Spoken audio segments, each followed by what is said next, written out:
기도를 통해 구원을 경험하라.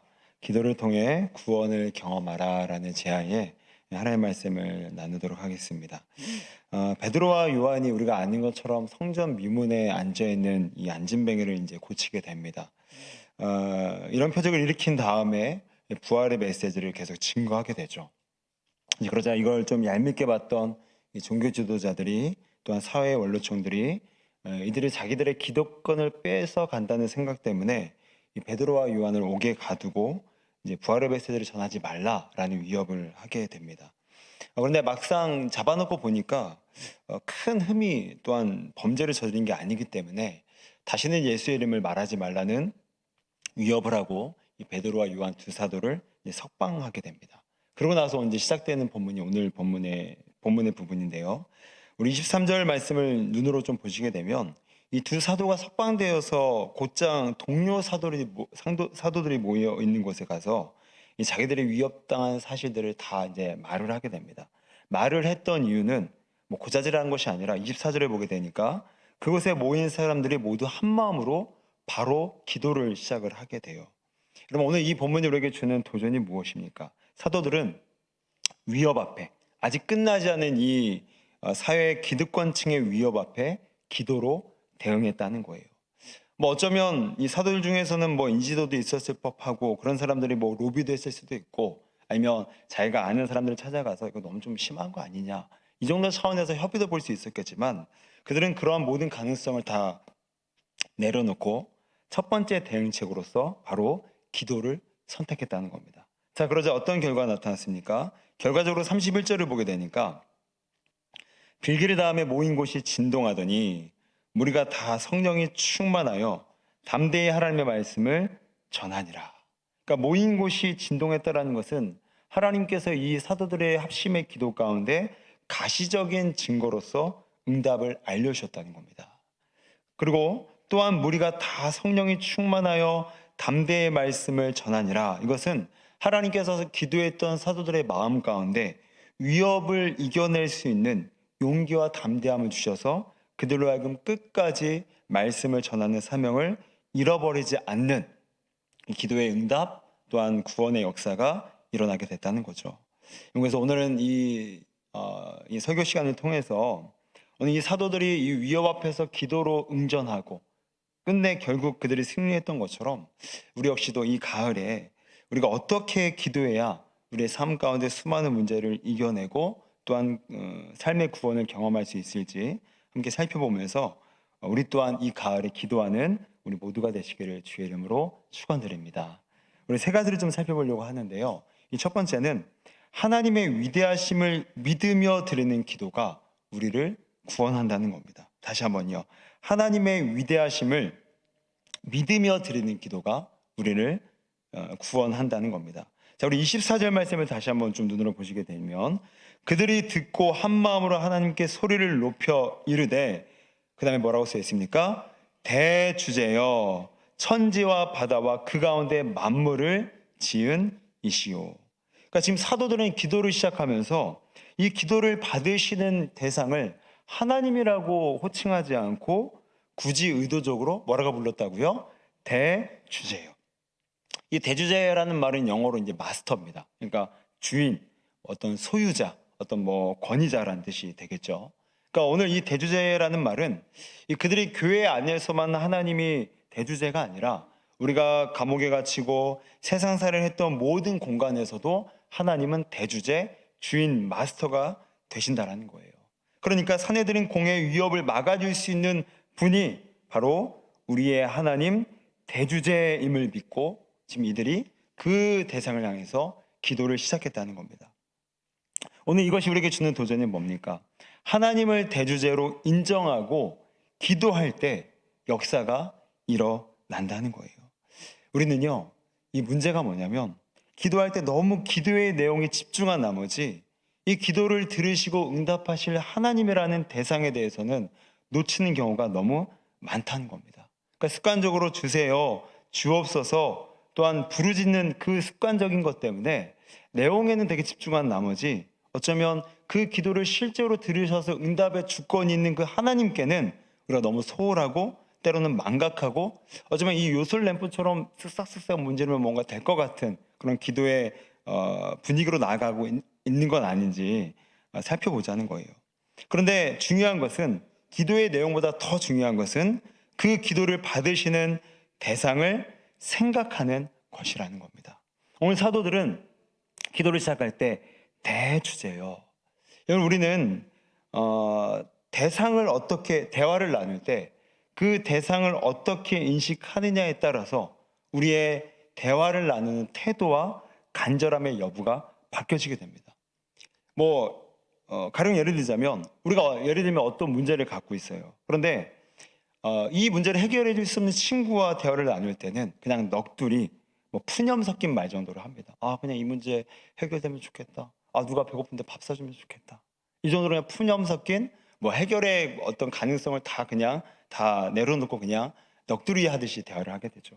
그런데 이 문제, 내가 갖고 있는 지금 이 문제를 해결할 수 있는 결정권자와 이 문제를 얘기할 때는 우리의 태도가 어떻게 됩니까?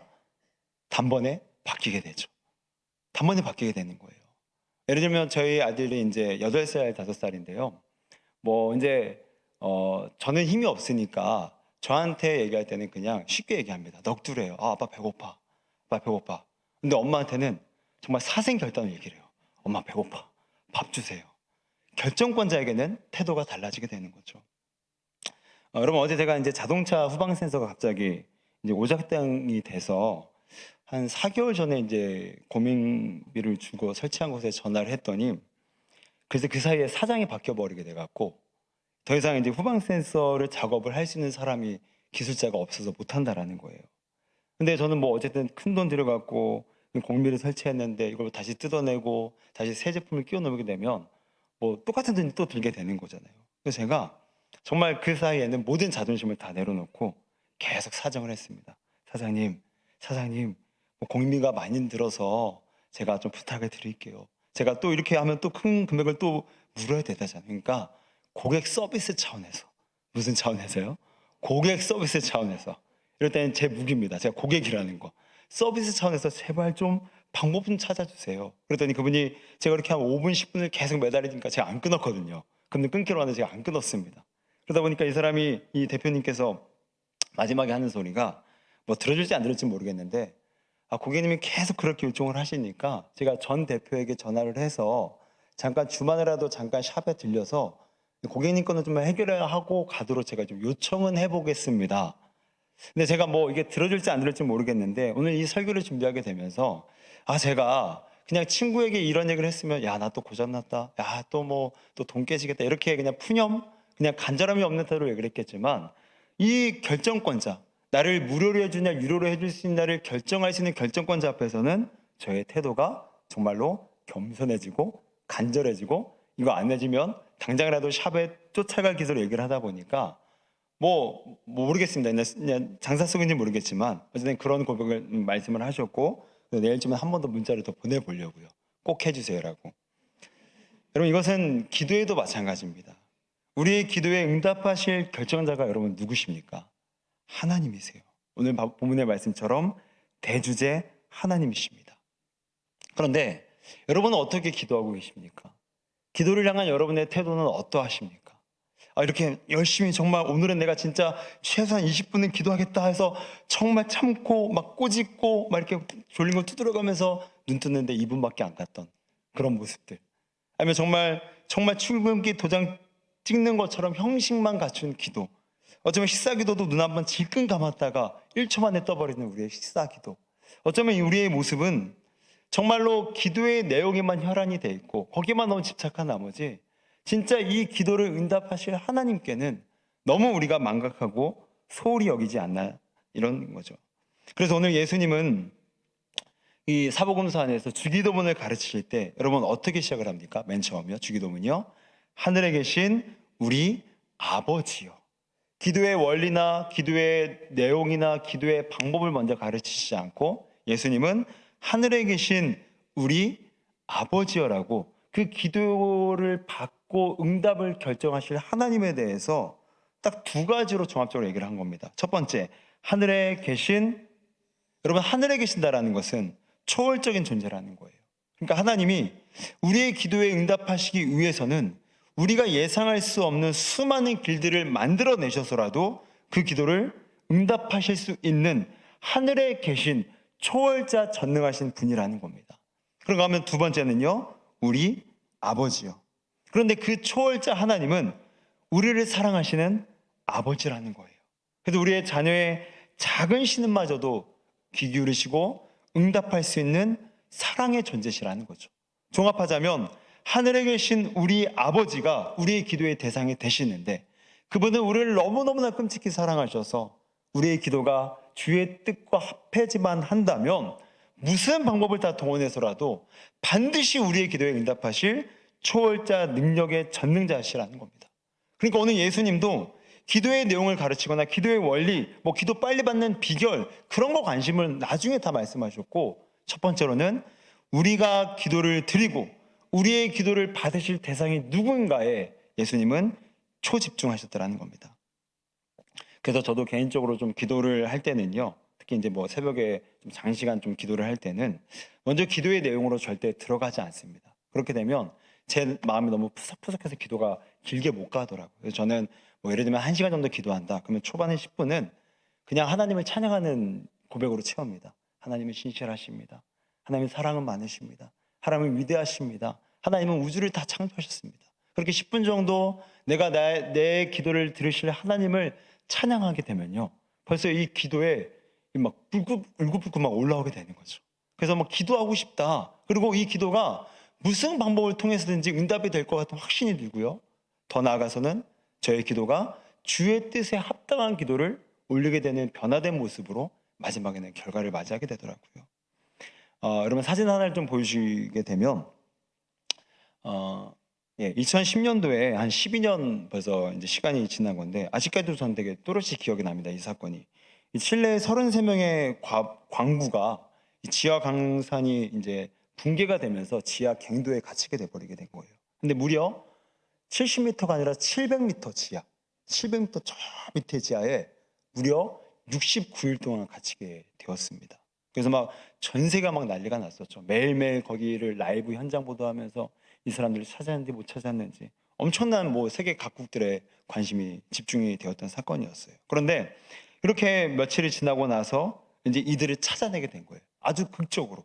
근데 그때 당시 전문가의 제가 뉴스 기사를 하나 좀 봤더니, 그때 당시 어떤 얘기가 있었냐면 이들을 발견한 것은 마치 총으로 700m 밖에 있는 모기를 맞히는 것과 같다라는 그런 지리적 전문가들의 이 멘트까지 이 뉴스 보도에 실려 있더라고요. 그러니까 그만큼 이들을 발견한 구출을 떠나서 이들을 발견했다는 것 자체가 엄청난 기적이었다는 거죠. 그런데 화면을 좀 한 번 더 넘겨주시게 되면, 이들이 이제 구조된 다음에 네, 화면을 넘겨주시면 됩니다. 그 다음 말씀으로요. 네, 이들을 구출한 다음에 이들의 모습을 보게 되니까 거기에 시편 95편 4절 말씀이 적힌 티셔츠를 입고 있는 거예요. 한번 우리 같이 한번 읽어볼까요? 시작. 땅의 깊은 곳이 그의 손 안에 있으며 산들의 높은 곳도 그의 것이로다.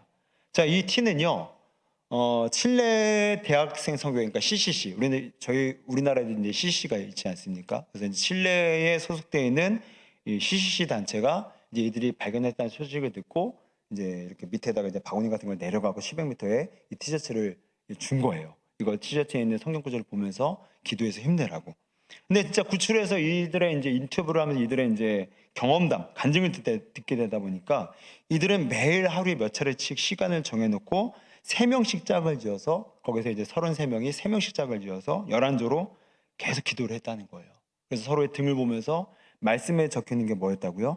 땅의 깊은 곳이 그의 손 안에 있으며. 그럼 얼마나 애절하고 얼마나 간절했겠습니까?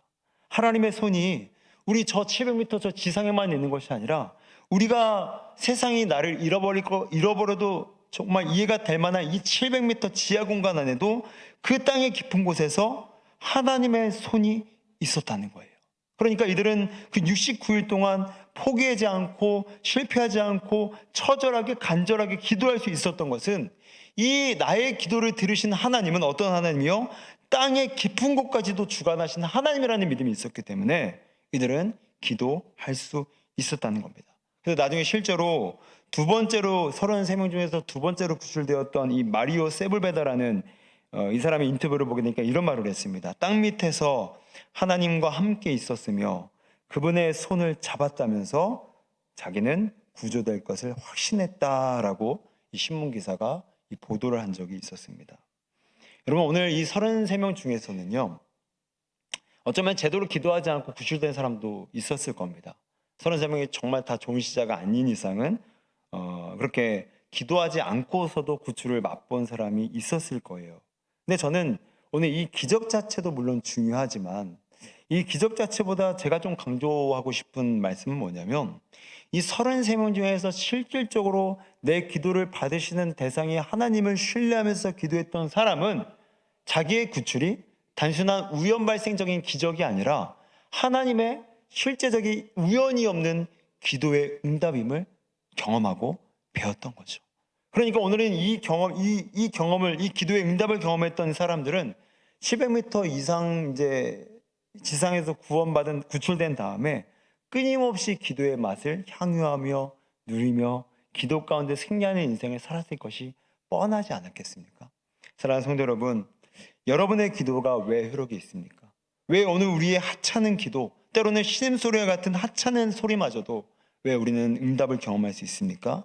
우리의 기도를 들으신 하나님은 하늘에 계신 우리 아빠, 아버지이기 때문입니다. 그러면 이 가을에 여러분 아빠, 아버지를 의뢰하시고 신뢰하셔서 걸으시든지 빨래를 하시든지 설거지를 하시든지 화장실에 가든지 늘 기도라는 이 성전 안에서만, 이 한정된 공간 안에서만 기도가 아니라 여러분의 모든 삶에서 기도하셔서 이 가을에는 응답받는 우리 모두가 되기를 주의 이름으로 축원드립니다. 그런가 하면 두 번째로 어떤 기도가 우리의 삶을 구원으로 인도하는가? 바로 하나님의 섭리를 인정하는 기도가 우리를 구원으로 인도하는 겁니다. 우리 27절 말씀을 한번 좀 화면으로 보여주시게 되면, 자, 27절을 보게 되니까 과연 헤롯과 본디오 빌라도는 이방인과 이스라엘 백성과 합세하여 하나님께서 기름 부으신 거룩한 종 예수를 거슬러. 지금 무슨 말이냐면 이 사도들이 기도하고 있는 내용 중에, 이 기도문 중에 이 지금 내용이 나온 거예요. 근데 어떤 내용이냐면 헤롯과 본디오 빌라도라는 두 원수가 합세해서 예수님을 죽였다는 겁니다. 근데 누가복음 23장 12절 말씀을 보시게 되면 우리 한번 같이 한번 읽어볼까요? 시작. 헤롯과 빌라도가 전에는 원수였으나 당일에 서로 친구가 되니라. 여러분, 헤롯과 빌라도는 정말 원수 사이였습니다. 서로를 끔찍히 경쟁하며 싫어했어요. 그런데 예수님을 죽이는 데는 서로 연합하고 합세해서 예수님을 죽이는 데 앞장섰다는 겁니다. 여러분, 사탄의 공격은 항상 이렇게 들어와요. 때로는 정말 둘이 원수였던 사람이 합세해서 나를 공격하고요. 때로는 가족 중에서, 때로는 그냥 아빠만 잔소리하면 끝나면 됐는데 아들까지 잔소리해서 엄마의 마음을 아프게 한 적이 여러분 한두 번입니까? 눈물이 앞을 가리죠. 반대도 마찬가지예요. 늘 엄마만 잔소리하다가 때로는 아빠까지 합세해서 왜 나를 그렇게 공격한다라는 느낌을 우리는 수도 없이 많이 경험했을 겁니다. 그러면 사탄의 공격은 이와 같습니다. 서로 원수했던 관계마저도 연합해서 합세해서 나를 공격하는 그 공격이 오늘 우리에게도 일어난다는 거죠. 그런데요, 사도들은 이렇게 억울하게 죽임당하신, 원수들의 합세해서 억울하게 죽임당한 그 죽음을, 예수님의 억울한 죽음을 어떻게 해석하는지 아십니까? 28절입니다. 하나님의 권능과 뜻대로 이루려고 예정하신 그것을 행하려고 이 성에 모였나이다. 그러니까 예수님께서 억울하게 당하게 볼 법한 그 사건들을 오늘 사도들은 그건 그들의 어떤 연합과 합세해서 죽인 정치적인 요소들이 분명히 있겠지만, 그러나 그보다 더 깊은 데에서는 근원적인 문제는 바로 하나님의 권능과 뜻대로 이루려고 예정하신 사건이 바로 예수님의 억울한 죽음의 사건이었다는 거예요. 여러분, 그렇다면 사도들이 왜 이 내용을 오늘 자신들의 기도문에 넣었겠습니까? 그 의도가 무엇이겠습니까? 사도들은 이 예정의 원리를, 이 섭리의 원리를 자기들의 삶을 해석하는데 적용하고 있다는 거예요. 예수님이 위협을 당하고 억울하게 죽음을 당한 사건은 헤롯과 빌라도의 그런 합세했던 전략 이면에, 그 이면에 더 깊은 차원에서는 바로 하나님의 예정이 있었기 때문에 하나님께서 구원의 재료로 예수님의 대속을 준비하기 위해서 그 사건이 일어났던 것처럼 오늘 사도들이 감옥에 갇히고 위협을 당하고 사람들에게 손가락질을 받는 그 사건은 우리 사도들을 구원하기 위한 하나님의 구원의 제로임을 섭리적 차원에서 신앙으로 해석하고 있다는 겁니다. 그럼 무슨 말씀인지 이해가 되시죠? 그러므로 오늘 이 사건 앞에서 사도들은 왜 우리가 왜 자꾸 공격당하지? 왜 우리가 자꾸 고난을 오지? 내가 주의를 하는데 하나님께서 나를 왜 책임이 안 주시지라는 관점이 아니라 우리가 이렇게 위협을 당하고 우리가 고난을 당하고 사람들에게 괴롭힘을 당하는 것이 우리를 구원하기 위해서 하나님께서 준비하신 제로였구나. 이 사건이 도리어 우리에게 유익으로 결과맺을 수 있겠구나라는 확신 속에서 예수님의 해석의 원리를 자기들의 삶의 원리로 해석하고 적용하고 있다는 거죠. 여러분, 기도할 때 왜 우리에게 닥쳐온 고난과 또한 우리에게 고통을 준 사람이 얼굴이 떠올렸을 때, 내가 무시받는 사건이 떠올랐을 때, 억울하게 손해본 일들의 사건이 떠올랐을 때 왜 이게 모든 사건이 내 삶의 구원의 제로구나라는 인정으로 나아가야 됩니까? 이걸 인정하지 않으면요, 기도가 안 나옵니다. 기도 시간에 원수의 얼굴이 떠올라요. 기도 시간에 첫 패 죽이고 싶은 사람의 얼굴이 떠오릅니다.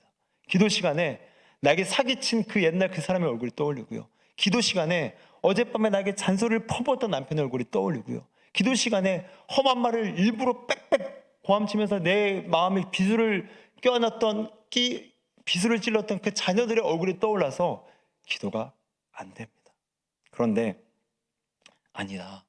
이 모든 사건, 내 고난, 내 고통이 나를 구원하시기 위한 하나님의 뜻대로 예정하신 사건이었구나. 마치 예수님이 돌아가신 것은 헤롯과 빌라도의 연합작전이었던 것 같지만 그 이면에는 예수님을 통해서 모든 구원을 인류에게 끼치기 위한 하나님의 예정하심이 있던 것처럼 오늘 내가 손해보고 억울한 일을 당하고 사람들에게 괴롭힘을 당하고 또한 뭔가 피해를 겪었던 모든 일들은 단순히 내 삶 가운데 내가 재수가 없어서나 운이 없어서가 아니라 나를 구원하기 위한 하나님의 섭리의 일이었구나 라는 인정을 할 때 우리는 기도를 할 수 있다는 겁니다.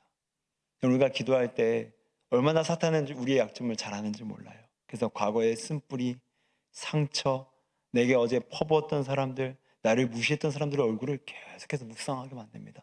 그거 묵상하다 보면 1시간, 2시간 그냥 가요. 기도할 때는 3분을 못 참는데 그 사람을 묵상하면서 욕하고 싶은 마음을 묵상할 때는요, 시간이 1시간, 2시간 금방 갑니다. 저만 경험하고 있는 건가요? 그래서 우리는 하나님의 섭리를 인정해야 우리가 영적으로 펼치는 기도를 할 수가 있는 거예요. 이걸 인정하지 못하고 고백하지 못하면요, 끊임없이 나는 억울한데, 나는 피해자인데 왜 나만 이런 일을 겪어야 돼? 라는 억울함과 원망 속에서 기도가 절대 안 터져 나옵니다. 여러분, 1987년 11월 26일 날 이 서울예고에서 안타까운 사건이 하나 벌어졌는데, 이 학교 당시에 성악과 2학년이었던 이대웅 군이 이 선배에게 발차기를 당해서, 이 선배가 태권도 유단자였는데 한 대 맞고 그냥 죽어버린 거예요. 그런데 이 이대웅 군, 이 죽은 아버지가 누구냐면 이 찬빛그룹의 이대봉 회장입니다. 그러니까 뭐 찬빛그룹 하면 아시는 분도 있고 모르시는 분도 있는데 우리나라에서 어느 정도 이름이 있는 이제 굴지의 좀 그룹이에요.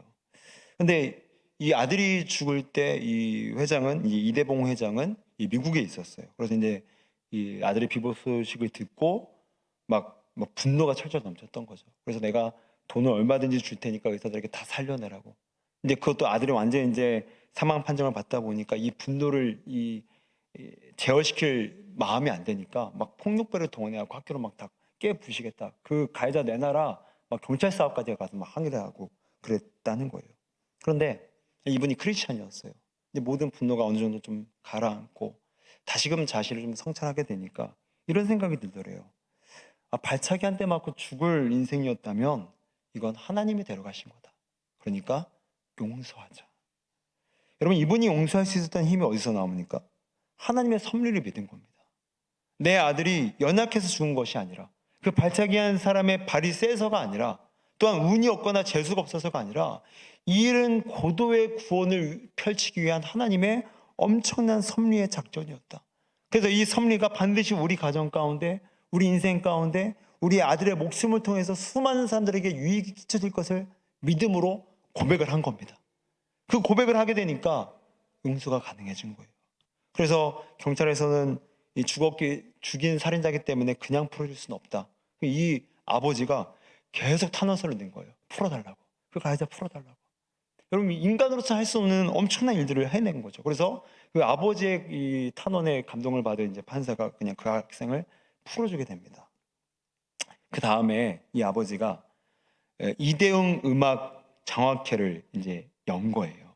그래서 자기 아들이 고등학교 때 죽었으니까 고등학교 학생들에게 장학금을 줬는데 그 장학금을 준 학생들을 개수해 봤더니 무려 10,000명이 넘었습니다. 여러분, 오늘 이대용 회장은 자신의 아들이 죽은 사건을 섭리적 관점으로 인정한 겁니다. 여러분, 처음에 기도가 나왔겠습니까? 그 기도 가운데 얼마나 쓴뿌리가 나왔겠냐고요. 아마 그런 기도 나왔을지도 몰라요. 인간이기 때문에 하나님, 저 가해자 똑같이 죽여주십시오. 그런 기도 나올 법하지 않았겠어요? 그런데 하나님의 섭리를 인정하는 고백이 있다 보니까 판사도 풀어주기 싫어하는 가해자를 아버지가 탄원을 해서 줄 수 있는 그런 마음의 자유함과 넉넉함과 용서가 있었다는 거죠. 사랑하는 성도 여러분, 우리 인생도요, 뭐 답답한 일, 고난, 뭐 부지기수 아닙니까? 의도치 않았는데 낙심되는 일 하루에 12번도 더 일어납니다. 하나님의 섭리를 인정하지 못하면요, 억울하고 수치스럽고 창피하고 이 무시받는 감정을 도저히 컨트롤하지 못해서 화병으로 죽을 수밖에 없는 인생이 우리 인생 아니에요. 근데 하나님의 섭리를 인정하게 되면 마치 요셉의 그 형들을 향해서 당신들이 나를 팔았지만 그것은 이 땅의 백성들의 구원을 위한 하나님의 준비하심이었다라는 고백처럼, 오늘 이대웅 회장처럼, 또한 오늘 사도들처럼 우리 역시도 우리에게 닥쳐 모든 고난과 부정적인 모든 일들을 재수가 없네, 운이 없네라는 관점이 아닌, 내 인생을 구원하기 위한, 또한 우리가 함께 생활하는 모든 공동체 식구들의 구원을 위한 하나님의 구원의 재료로 이 사건을 허락하셨구나, 이렇게 믿음으로 받아들일 때 그때서야 비로소 우리는 기도 가운데 승리할 수 있다는 겁니다. 그럼 이제는 여러분의 모든 경험한 사건들을 하나님의 섭리와 유익으로 해석하셔서 우리의 기도가 막히지 않고 우리 기도가 뚫려서 하늘과 닿는 우리 모두가 되시기를 주의 이름으로 축원드립니다. 우리 마지막으로 세 번째는요, 고난을 제거해 달라는 기도가 아닌 사명을 감당하기 위한 기도가 우리를 구원으로 인도한다는 거예요. 자, 우리 29절 30절 말씀을 보시게 되면, 주여 이제도 그들의 위협함을 굽어 보시옵고 또 종들로 하여금 담대히 하나님의 말씀을 전하게 하여 주시오며 손을 내밀어 병을 낫게 하시옵고 표적과 기사가 거룩한 종 예수의 이름으로 이루어지게 하옵소서. 오늘 이 기도의 내용을 보니까 오늘 사도들은 담대히 주의 말씀을 전하게 해달라는 사명을 위해서 지금 기도하고 있는 모습입니다. 그럼 보통 사람이 이렇게 위협을 당하고 또한 미움털이 박혀서 고난을 당하게 되면 어떤 기도가 나옵니까? 하나님, 제발 이 고난 좀 빨리 끝내게 해주십시오. 하나님, 뭐 하십니까? 이 지옥 같은 생활 제발 빨리 좀 끝나게 해주십시오. 라면서 아마 대부분 다 그렇게 기도를 본능적으로 하게 될 겁니다. 근데 오늘 사도들이 어떻게 이렇게 고난의 회피가 아닌 도리어 사명을 이루는 기도를 해달라고 이 상황에 기도할 수 있겠냐고요. 그 기도의 능력은 바로 그들의 삶의 목적이 분명했기 때문입니다. 여러분, 우리가 삶에 추구하는 것과 기도의 내용은 분명히 같이 갑니다. 돈을 추구하게 되면요, 기도에 있어서 돈이 밝혀지게 돼요. 사람을 추구하게 되면요, 기도에 있어서 인맥을 밝히게 됩니다. 그렇지 않습니까? 인기를 추구하게 되면 기도에 있어서 명예와 인기를 추구하게 반드시 되어 있습니다. 기도와 생각은 같이 가게 됩니다. 그러면서 오늘 사도들이 이 고난을 회피하자는 기도는 전혀 찾아보지 힘들고 도리어 하나님, 우리에게 담대함을 주셔서 우리에게 치료하는 능력을 주셔서 이 사명 감당하게 해주십시오 라는 사명을 위한 기도를 했다는 것은 뭡니까? 이들의 늘상 소원과 비전과 생각이 항상 사명에 관심이 가 있었음을 말하고 있다는 겁니다. 이렇게 목적이 분명하니까 기도의 내용 또한 그 목적대로 똑같이 따라올 수밖에 없다는 거예요. 성도 여러분, 우리의 인생은요, 허들 경기와 같습니다. 늘상 장애물이 있죠. 그래서 항상 우리는 이 장애물을 뛰어넘지만 장애물이 목적이 아니라 장애물을 뛰어넘어서 우리의 비전이라는 결승선을, 이 골을 바라보면서 뛰게 됩니다. 그런데 어떤 선수가 장애물을 만났다고 해서 도망가겠습니까? 경기에 나갔는데 장애물 만났다고 회피해서 돌아가겠습니까? 그거는 선수가 아니죠. 그거는 바로 실격이 됩니다. 마찬가지로 우리가 장애물 때문에 우리의 목적이 취소가 되고 장애물 때문에 우리의 목적이 흐려지게 되면 우리의 인생도 예수님 보시기에 실격 같은 인생이 될 수밖에 없다라는 거죠. 이런 면에서 장애물을 피하게 해달라고 하지 않고 장애물을 넘어서 담대하게 복음을 전하게 해달라는 기도는, 이 사도들의 기도는 그들의 인생도 살리고 그들의 기도도 살릴 수 있는 목적이 뚜렷한, 하나님의 뜻에 부합한 아주 복된 기도였다는 겁니다. 여러분, 예수님이 이 예에 가장 예에 합당한 분이시죠. 예수님은 이 잔을 옮겨달라고만 기도하지 않았습니다.